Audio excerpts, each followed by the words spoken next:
and welcome back to the podcast. We are here with Aditya Varanasi, who is with awarity.com.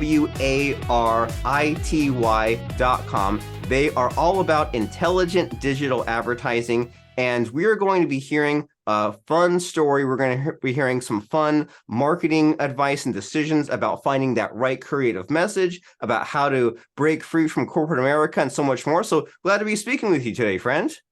Hey, Robert, thanks for having me on. Really appreciate it. Appreciate you too. So tell me who you are, what you're all about, what makes you unique.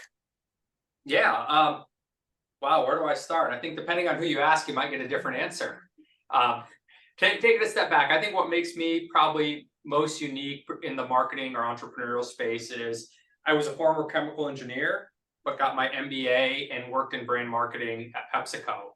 So it's not a combination you see a lot, and then I turned into an entrepreneur after that. So, being honest, it took me a while to kind of figure out what my real passion was in life. And in high school, I wanted to be a doctor. I started college in a pre-med program and became a chemical engineer and turned marketer, turned entrepreneur. So it's kind of a long, winding journey to get here. But I think the experience was what excites me, what fuels my passion, and just trying to find and continue to chase that. I love it. And you have many layers, and you've kind of, like you said, you've gone through this kind of wavering path to get to where you are. And you've done what I think we all should be doing, which is to make those mistakes and live those multiple lifetimes. So that way you're not just stuck in, well, I have this dream, but the dream does not always match to reality. Sometimes you experience reality, and even that doesn't work out. And you kind of try these different careers, professions, degrees, companies that don't quite match up with what your passion or what your skill is. And I don't know anyone who just said, I want to get to this point, and they just took a straight line to get there. So you've kind of been through that entrepreneurial journey. And you went through with these different companies, right? You went through working at like PepsiCo and places like that. And so what have you built now? Like, what is your current company, and what the heck have these life experiences helped you to make this a even better company than it would have been without them? Yeah, no, great question. I think first off, each experience taught me different things. And it was the sequence of those different things that not only helped me learn business skills or technical skills, but they also helped me learn about myself, which I think is equally important. And each of these experiences was so divergent, it made me think about my own passions differently each step. So it was just like building blocks. Hey, when I started as an engineer, I was working on new product development at PepsiCo, and that was the first time I got exposed to marketing and trying to think about how you can design products and product experiences that really meet the consumers where they are and delight them and give them an experience they're looking forward to, and hearing from them in focus groups. And I was thinking, this is really cool. And I found myself getting more and more excited to spend time with the marketing team when we were getting ready to launch new products. That then became a foundation to get my MBA and get back into brand marketing. And as I got into marketing, I found, I really like this idea of advertising strategy. Advertising is all about human influence, but it's not just trying to push somebody to do something. It's about presenting the right people with a proposition that brings them value in some shape or form. That value could be a moment of indulgence. That value could be a solution to a problem they're facing in their day-to-day life. That problem may be just a moment of fun. It could be a whole host of things, but really trying to find products and get them in front of people that might have a slightly happier life as a result of that product was kind of exciting, and advertising's the note to do that. Then I started work with a private equity firm, and it was there I saw how important small businesses are. We were an insurance startup trying to serve small businesses, and coming out of corporate America, I did not have a full appreciation for the fact that small businesses employ over half the people in this country. And so I thought, hey, this is a really important segment. And in the world of marketing, it's really hard for them. And so I parted ways with that private equity firm, started Awarity. Along the way, I worked at Capital One for a year. But at Capital One, I learned a lot about AI, big data, cloud computing, process management. The teams that I had under me, I learned a lot from them with respect to those areas that Capital One excels at. And then when I came back to Awarity full time, the engineering background helped me with problem solving and process development. The marketing background helped me think about how we can engineer advertising solutions to reach the right people with the right message that maybe finds a way to help them in their life. Capital One taught me about operational ways to really scale this using cloud computing, advanced modeling, big data tools. And then ultimately coming back here. And then obviously there's the private equity stop along the way where I learned about running a startup and how to think about our investments and how to manage cash flow and all the different things that you learn when you're truly running a business from the ground up. And then all those experiences brought different components to what we're doing at Awarity, which is to make world-class advertising accessible to everyone. So we've developed an advertising platform. It uses a lot of automation and can place ads down to the zip code, census tract, census block. So it can serve small businesses that just want to advertise locally if you're a local restaurant. It could serve enterprise companies that maybe say, hey, we have limited distribution on this new product. We only want to advertise where it's available. Or we have a very niche customer and we want to advertise where they are. Allows them to use our automation to deploy media in a much more efficient manner. It can work for franchises where each franchise owner could have its own campaign that largely uses the same creative as the national campaign, but can be personalized for the needs of their local market based on the customer profile they're serving. So it's been a fun journey, but what's most exciting is that we can help small businesses. We can help these franchise owners. We can help these solopreneurs, these entrepreneurs that are trying to reach new people and looking for an efficient, effective way to do so.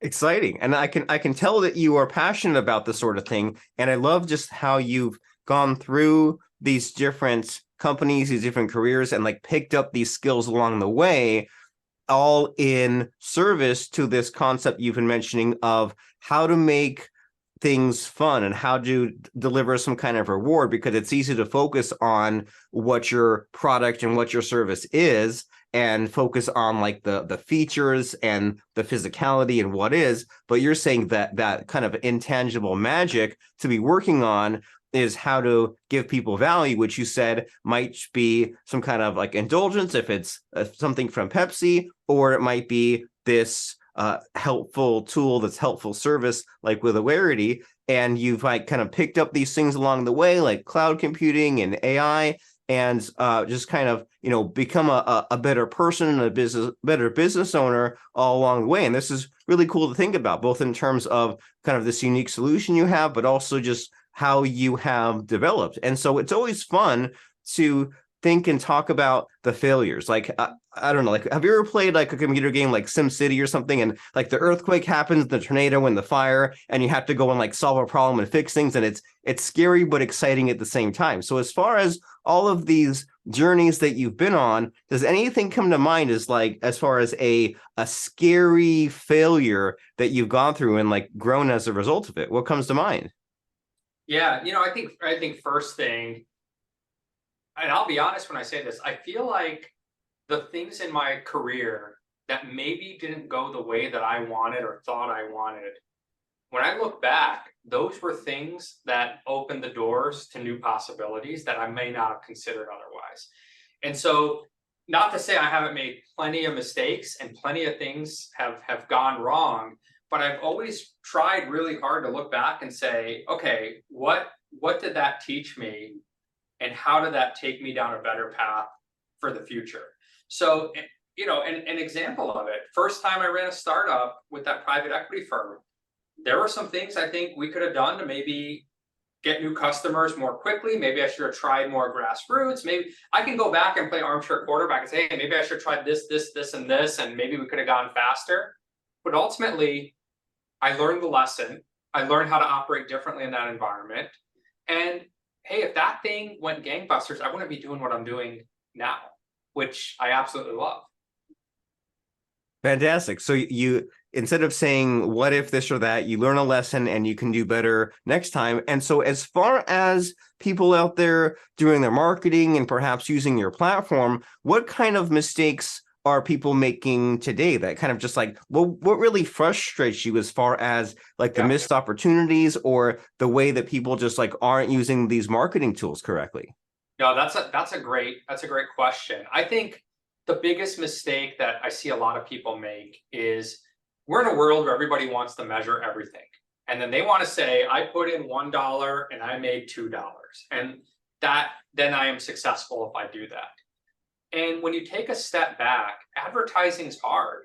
If advertising were that simple, where I could guarantee how many new widgets you're going to sell for every dollar you spend, well, then everybody'd be a billionaire by now. Every business would be growing gangbuster.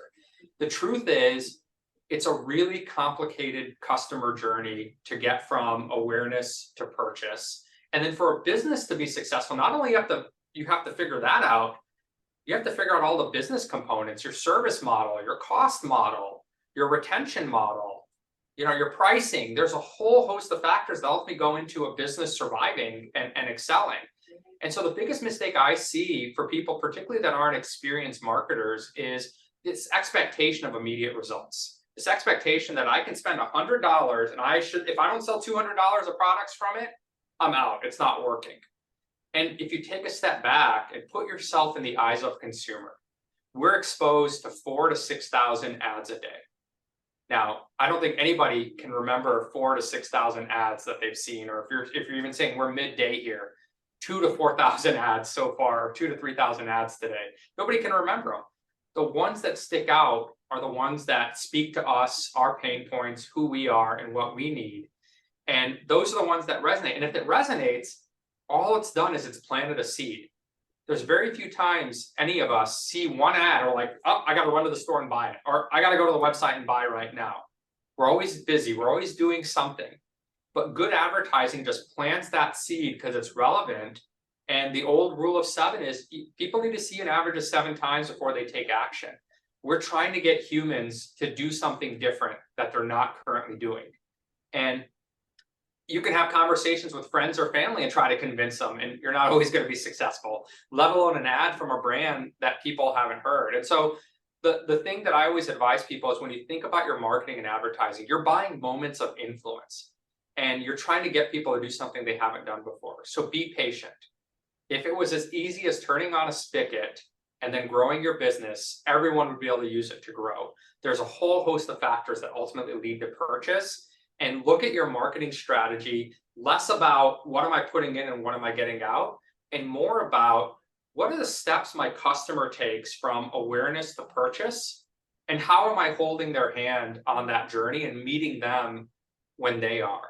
And so that leads to the second mistake, which is a lot of times people just want to say everything in one ad. And you have to realize when you're building awareness, it's got to be simple. If we're seeing 4,000 to 6,000 ads a day, the ones that resonate aren't only the ones that speak to us, it's the ones that are simple and easy to understand. You don't need to tell them everything about your product. It's just an introduction. And make sure that introduction is simple enough that people can remember it. And then think about the rest of your journey. Okay, they're going to come to your website. They're going to have an initial scan. Now, do you have the next 2 to 3 points on why you're helping them highlighted in a prominent manner front and center on your site? Then as they have deeper questions, are you answering those on your site or with your other advertising experiences, whether that's social retargeting, display retargeting? And then when they're ready to purchase, and are you present in that Google search, whether that's SEO or SEM? Are you front and center there when they're at the time, hey, I got to find something and buy, and reminding them that you were something that they looked at previously and they recognize your name and they should buy. And that's a very simple way to put it, but the data shows overwhelmingly, and there's many case studies emerging, that brands that invest in that full funnel and meeting the customer where they are, from focusing on building awareness, getting new people to the site, engaging them in a meaningful manner on social, and then being present at that point of purchase on search. And of course, across the way, making sure your website's architected in a manner that it's very easy to understand what you do, but then you can go deep and find what you really want through different links and interactions with the site. That's the long-term solution to growing. And so the biggest mistake on both of those is saying too much up front and expecting things to turn on overnight and have a line out your door just because you turned on some campaigns. That is deep, and that's very powerful and helpful to think about. This whole idea of the patience, persistence, perseverance, delayed gratification, having like a multi-part strategy. And perhaps many people have quit corporate 9 to 5 out of the lack of patience, but then they started a business realizing that, well, hey, you still need to have patience in these other areas, and work on your list and work on this customer journey, and kind of go through your funnel many times and make sure there's no bottlenecks, and just that's, I mean, that was huge what you mentioned there about just how there's this whole huge world of like thousands of daily ads that most of them we don't even notice. And then a huge chunk of them we don't even respond to. And then those two that we do respond to, we don't take action right away. It just sticks with us over time. So you figure you have to put out so much just to get such a little amount back. But that's just the rules of life and of advertising. And that's just how the game is played. And if we want this instant gratification, we want to, like you said, turn on the spigot, put in $1, get $2 back. I mean, that's a dream world, but it still is possible as long as we kind of know what kind of actions and what kind of strategy that we need to take. And so in all of your your journeys and the things that you've done and you've built, have you kind of come across any kind of like emotional turmoil? Have you ever been in a situation where you felt like giving up, or you were like too discouraged, like even some of these things we're talking about? And like, what's the way through? What do you do if you kind of you find yourself at the end of your rope, you find yourself out of patience? How do you get back on track to that kind of good mental state? Hey, if you have the answer to that, call me. 'Cause that's tough, and I appreciate you asking. It's a very honest question, and it's a very real question. We talked about architecting this customer journey as an example.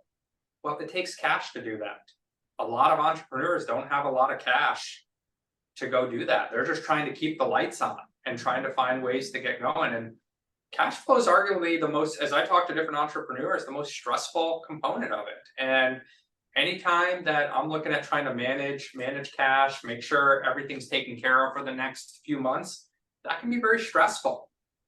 And so, and with that, you can start thinking about what ifs. You can start thinking about different paths, and it's not easy. I think every entrepreneur that I've talked to, that I've had an honest conversation with, has said there is a mental health toll many times as you're an entrepreneur, and I think it's okay to call that out and recognize you're not alone. So first, to answer your question, to start, accept that it's okay. Accept that as an entrepreneur, that you're not alone. That happens to every single one of us. We all feel like giving up. We all get discouraged. We all get down. We all have moments where maybe we can't sleep.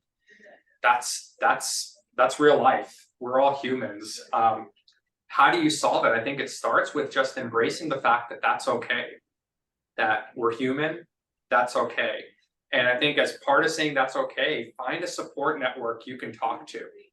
Find whether it's business advisors that you can be honest with, and maybe they can talk you off the ledge a little bit around the situation and help brainstorm solutions to family, friends, loved ones, and know that they have your back. Know that plenty of entrepreneurs have failed and then gone on to do great things after. Nothing's ever the end of the world. That's the great thing about America is, Mark Cuban says it, you've only got to get it right once. And if you embrace that mentality, you've only got to get it right once, it's a lot easier to go forward. I'm not saying it's easy, but it's a lot easier. I love it. It is not easy, but it's easier. And so you're saying that the answer is to kind of find this kind of support system, find other entrepreneurs who are like you in the same sort of situation, which if you think about it, even the way that you sort of put it, it is a crazy situation, right? Like why are you doing this to yourself? You're adding all this extra work, all this extra stress. Well, the answer is to be right that one time, and to create something big, and to kind of challenge yourself, and to realize that the point of life is not necessarily for things to be easy 100% of the time, but for things to be worth it, and to be satisfying, and to be fulfilled, and all these other things. So this is very deep conversation. You've given us lots of things to think about as far as like mentally, as far as like components of business that we can and should be focusing on. And as we're winding down our conversation, I want to make sure that we circle back to Awarity, because that's the whole reason why you're here, right? For that call to action, for that sales pitch. And so how does somebody know if they are qualified to use Awarity, and how do they take action, and what can be accomplished with it? Yeah, I would say, going back to the comment on entrepreneurial journey, cash flow, where you're spending your money. I kind of feel like there's three phases to a business to answer where Awarity fits in. There's that very, very early stage where you're largely leaning on your personal network to get those first sales, whether it's people you've worked with in the past, friends, family, others, and getting some sales with basically just some elbow grease. Then, as you generate enough cash, you get to that next phase where, hey, you're improving your website, maybe investing in some SEO, some paid search, maybe dabbling in social, and figuring out what messaging, what resonates, and using that as a pipe. Because look, your first thing you want to win are the people actively looking for an area you can help. And then after that, you then graduate to, hey, I want to now expand that top of the funnel and go further. So incremental improvement, right? It's instead of just like get them aware enough to take action and go to the website and just inch along and make it better, so that way it becomes more and more profitable. That's it. And so the way that we think about folks is, who might be a good candidate for us. Look, anybody that's looking to reach new customers affordably, we can help. But generally, where I think people see the most success is if it doesn't have to be perfect. They have something going in search, they have a decent website, they've dabbled in some social, and they're doing some things in social, and they want to widen that top of the funnel. And spending a little bit of money to do that is not a financial strain. That's where it makes sense, because awareness takes time to build. And what we always tell people is we would rather you spend less over a longer period of time than spend a lot in a short period of time, because you're going to get better results building awareness, spreading it over time. And so I would say if your business is in a position where you're trying to introduce your brand to more people, you've proven that your sales process can work. It may not be perfect, but it can work, then we can likely help. Fantastic. So just to make sure I understand you, a company that already has a few things in place, right? Some of those social ads, they have the website, and it's sort of working so, but it could be a lot better. Then they should go to awarity.com. That's awarity.com. Is that the most logical place to go, or is there a different landing page? No, you can go to awarity.com, but I'm also, we've also set up a special link for your listeners. If you go to awarity.com/thegift, we'll provide a free marketing assessment.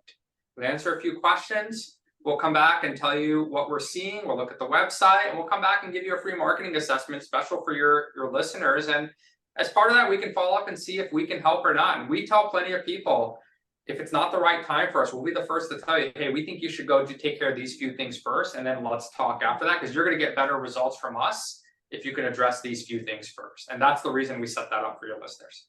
Fantastic. So awarity.com/thegift. And it's been very enlightening speaking with you today, just and tapping into your mindset a little bit as far as like the empathy from other people and wanting to serve and being excited to solve problems. I mean, you're an embodiment for what an entrepreneur should be. And so as we're wrapping up our conversation here, I kind of like to ask my guests if they have like a favorite quote, moral, or lesson. So does anything just pop out of your head right at this exact moment as far as a quote, moral, or lesson that is appropriate to share right now in this very instant? Yeah, I think the biggest one is there are some people that view capitalism as a zero-sum game.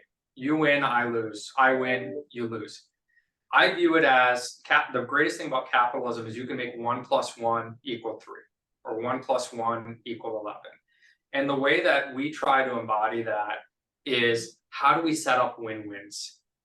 How do we make sure every relationship isn't a win-lose, or where we're getting more and the other party's getting less? How do we set it up to be successful in the long term? And that means understanding what the other party needs, whether that's a client, a vendor, a team member, and trying to architect a solution that meets them with what they need, but at the same time ensuring we have what we need. And we've seen that just open referrals. We've seen that open new doors, new possibilities. We've seen partners support us in ways I could have never imagined, just because that's the philosophy we've taken with them since the start. That is very inspiring. That they call that a growth abundance mindset, right? And so as we're embracing that kind of mindset and thinking about that kind of philosophy, it's time now to go to awarity.com/thegift. And thank you so much for stopping by and for just giving us so much to chew on, think about. I really appreciate you. Thank you for having me on. I really appreciate it.